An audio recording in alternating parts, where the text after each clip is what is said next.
memberi pesan kepada saudara Firdaus dan Rasman, sebaiknya jangan lupa ya, kesempatan batas waktu yang diberikan oleh hukum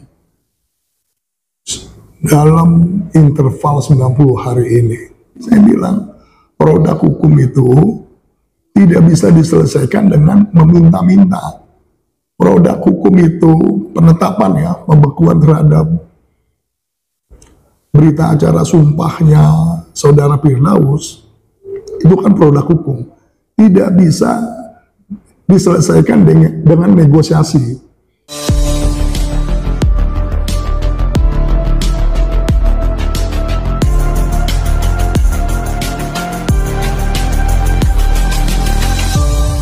Ya, jadi saudara Firdaus tidak menghadiri persidangan terkait sidang Rasman Otman, itu sudah tepat.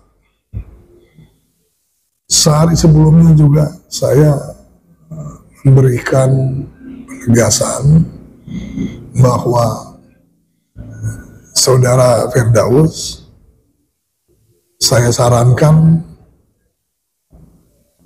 sebaiknya pasif. Karena hal tersebut sangat fundamental. Jadi apa yang harus dilakukan dalam konteks kekinian, saudara Firdaus lebih pada konsentrasi mengenai tentang berita acara sumpah yang dibekukan oleh Pengadilan Tinggi Banten, dan juga saudara Rasman yang dibekukan berita acara sumpah oleh Pengadilan Tinggi Ambon, Pengadilan Tinggi ya, PT Ambon.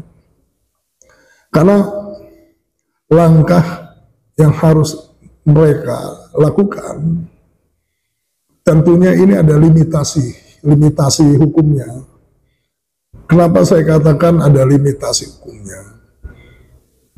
Karena batas waktu mengajukan gugatan ke Pengadilan Tata Usaha Negara itu adalah 90 hari sejak keputusan Tata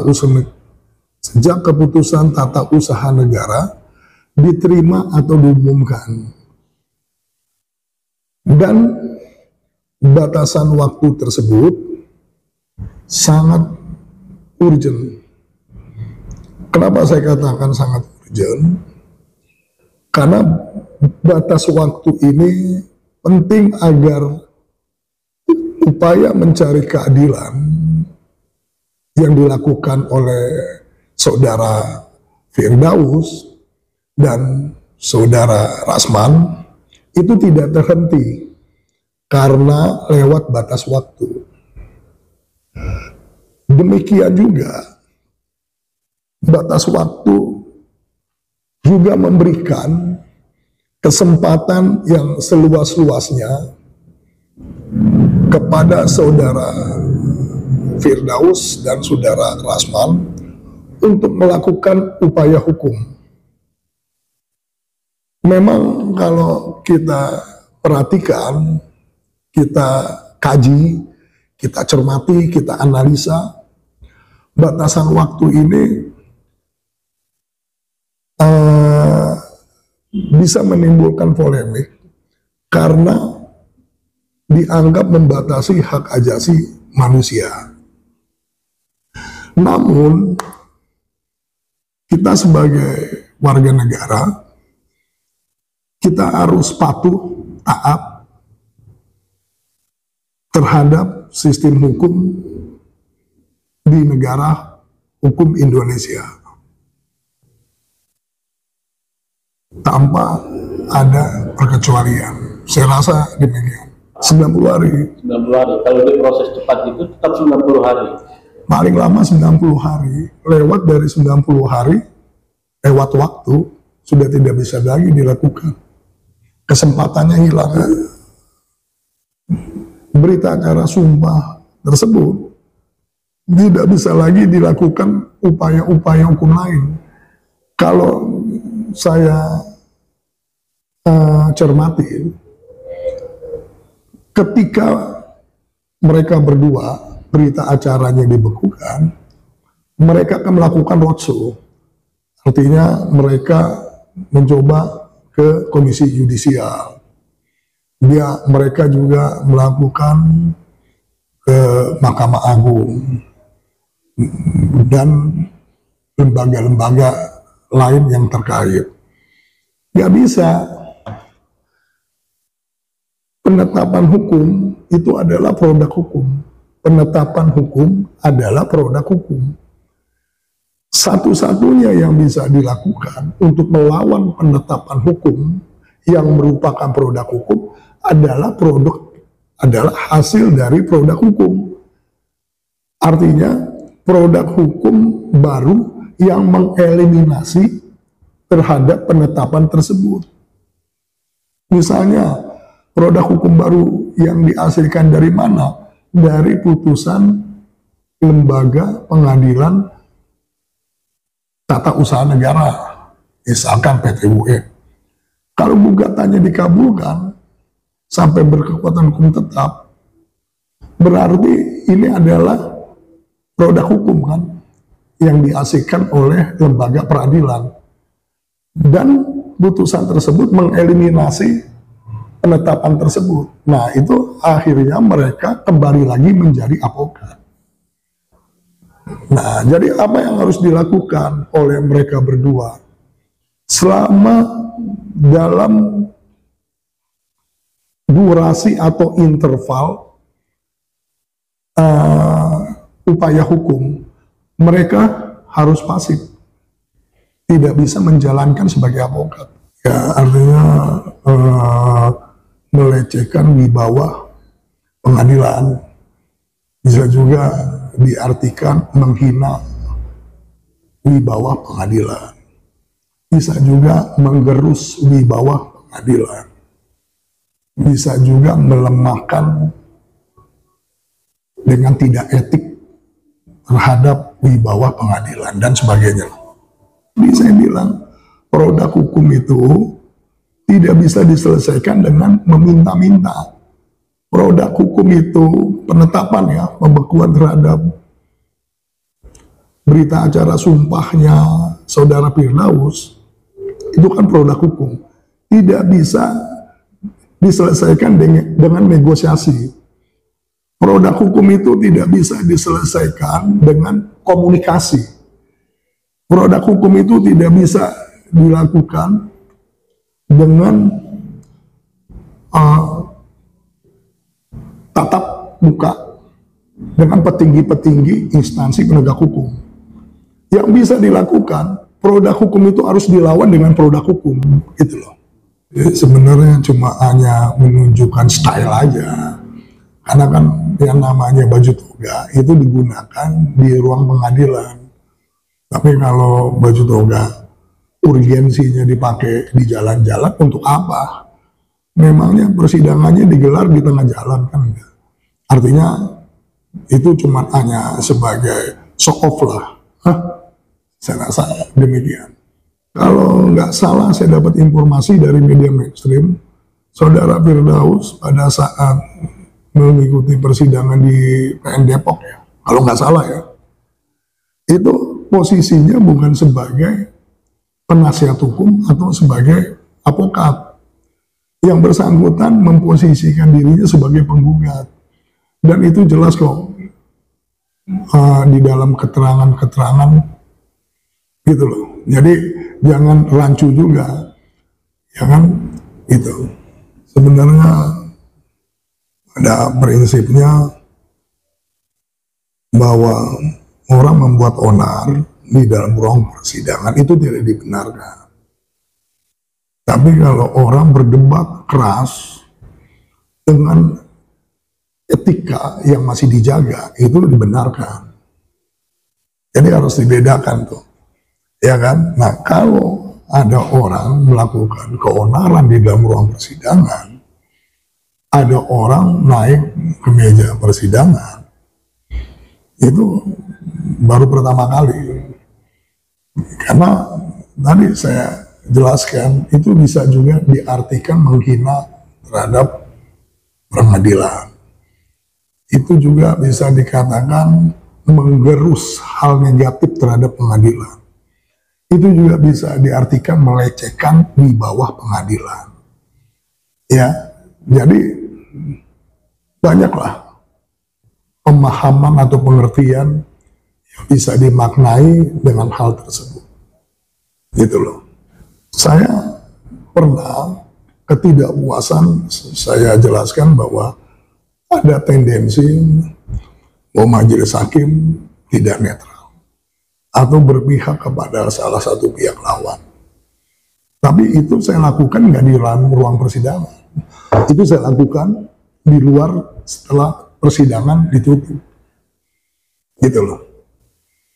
Di luar persidangan ya, bukan di dalam persidangan. Dan itu terjadi di Pengadilan Negeri Jakarta Barat. Nah, begitu juga saya pernah menangani klien juga. Ketika 2008 ketika ketidakpuasan dengan hasil vonis dalam konteks kasus pidana, ya terpidananya itu naik di bangku pengunjung, bukan naik di meja penasihat hukum. Jadi itu juga maknanya beda gitu loh. Tapi itu setelah putusan sudah divonis, sudah diketuk palu, persidangan sudah ditutup. Kalau ini kan persidangan masih dalam hal berjalan, cuma bedanya ini ditunda kan gitu, di pending dalam sekian jam kan. Boleh-boleh aja merasa ketidakpuasan, tapi berargumentasi tetap menjaga etika, gitu loh, ya kan? Berdebat di dalam ruang persidangan suatu hal yang lazim, suatu hal yang lumrah. Sampai kita ngotot-ngototan juga kan, itu kan suatu hal yang lumrah. Sebatas perdebatan itu kita masih menjaga etika kan? Ya kan? Begitu maksud saya. Ya, dalam satu sisi saya mendukung dengan semangatnya saudara Firdaus. Di situ semangatnya membela kepentingan, membela hak klien ya, dan kepentingan klien itu lebih menonjol ya kan. Cuman yang saya sayangkan ya, tindakannya itu ya sudah melanggar atau offside gitu loh, enggak maksudnya. Ya relatif ya, relatif. Saya tidak bisa mengatakan si A benar, saya tidak bisa mengatakan si B salah. Itu relatif. Selama itu masih bukan di forum yang resmi, saya pikir ya kepada hak masing-masing ya diserahkan. Ya kan semua pasti ada konsekuensinya. Konsekuensinya kan kalau kita misalnya mengacu di dalam filsafat hukum ya, misalnya di dalam filsafatnya Jeremy Bentham sama John Stuart Mill, kan mereka mengatakan bahwa perkara atau kasus pencemaran nama baik itu selalu akan berdasarkan pada konsekuensi. Konsekuensinya, apakah dialektika itu lebih banyak merugikan atau bermanfaat? Tapi kalau lebih banyak kerugiannya daripada manfaat, sebaiknya itu tidak dibenarkan karena sih hal tersebut sudah melanggar etika moral gitu loh.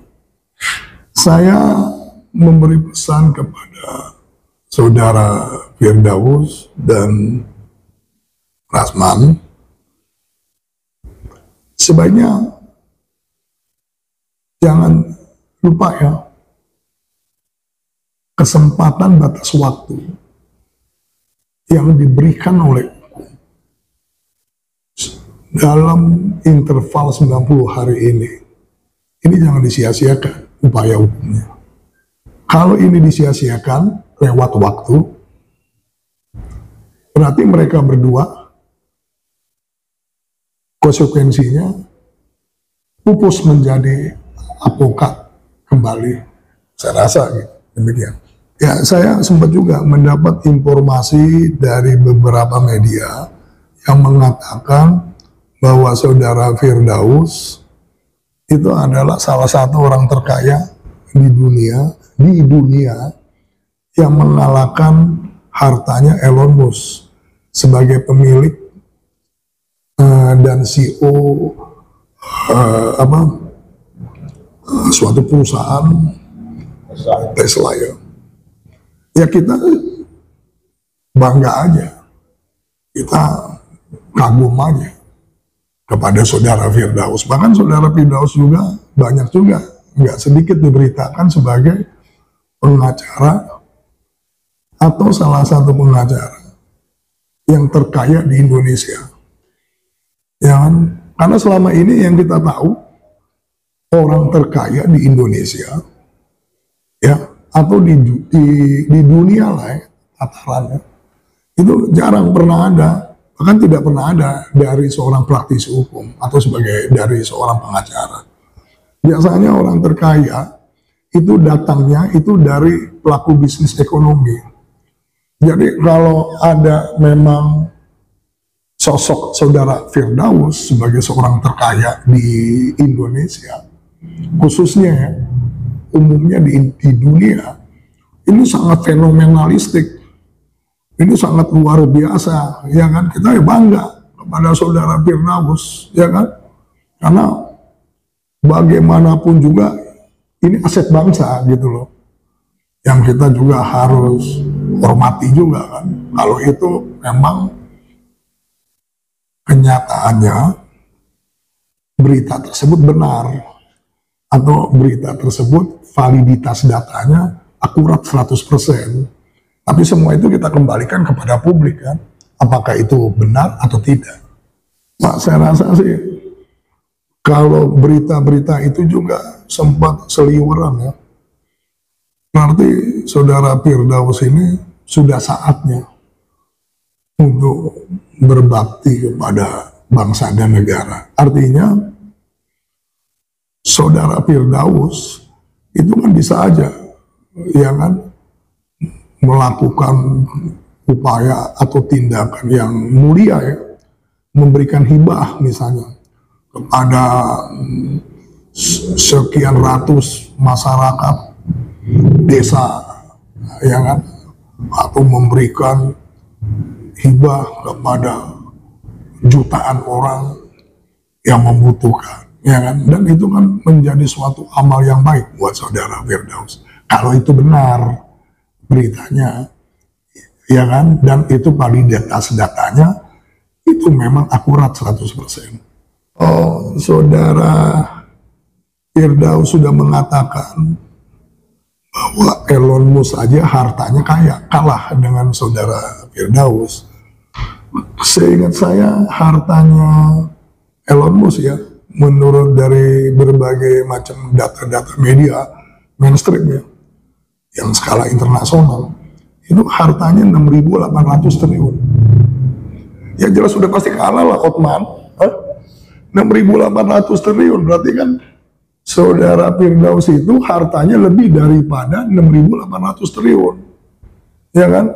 Tapi saya luar biasa, saudara Firdaus orangnya termasuk bisa dikatakan rendah hati juga orangnya, ya kan?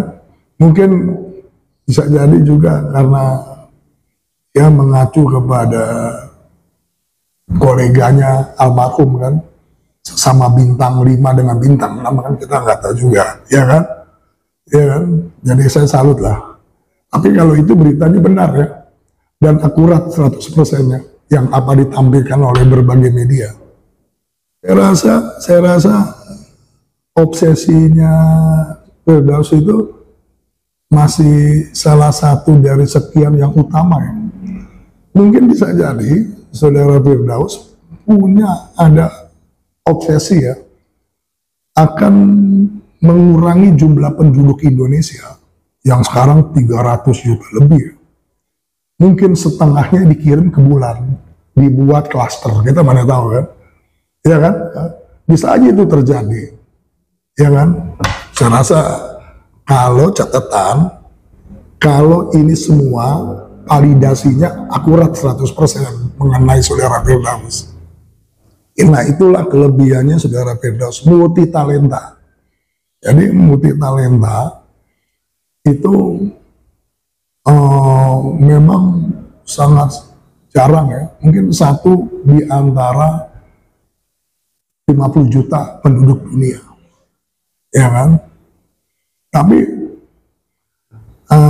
perlu diketahui juga, saudara Firdaus juga kenyataannya ya talentanya aja itu masih kalah juga, ya kan? Bahwa apa yang dipunyai bakat oleh Firdaus, kenyataannya kalau kita cermati ya, di kota Jakarta, ya di sudut-sudut pinggiran kota Jakarta, itu ya banyak orang yang mempunyai talenta yang tinggi, yang luar biasa, ya kan? Coba aja perhatiin, dan sekali coba live in atau tinggal bersama di suatu wilayah kampung, itu banyak yang mempunyai multi talenta dan lebih daripada saudara Firdaus, dan ini akurat gitu. Cara yang mempunyai istiqomah untuk membela hak dan kepentingan klien, dan itu jarang. Itu semangatnya kita harus hormati, kita harus hargai dan tidak terbantahkan. Mungkin sama halnya orang-orang hebat juga kan kadang-kadang datangnya 1000 tahun yang lalu, atau 500 tahun kemudian, atau 100 tahun kemudian baru muncul, ya kan? Mungkin juga saudara Firdaus setelah 300 tahun kemudian baru muncul ada manusia yang model kayak sosok saudara Firdaus. Jadi saudara Firdaus memang semua ada negatifnya, ada positifnya. Ya kita juga bagaimanapun juga nobody perfect ya, tidak ada yang sempurna. Segala sesuatu tuh kita bisa ambil hikmahnya yang positifnya terhadap saudara Firdaus.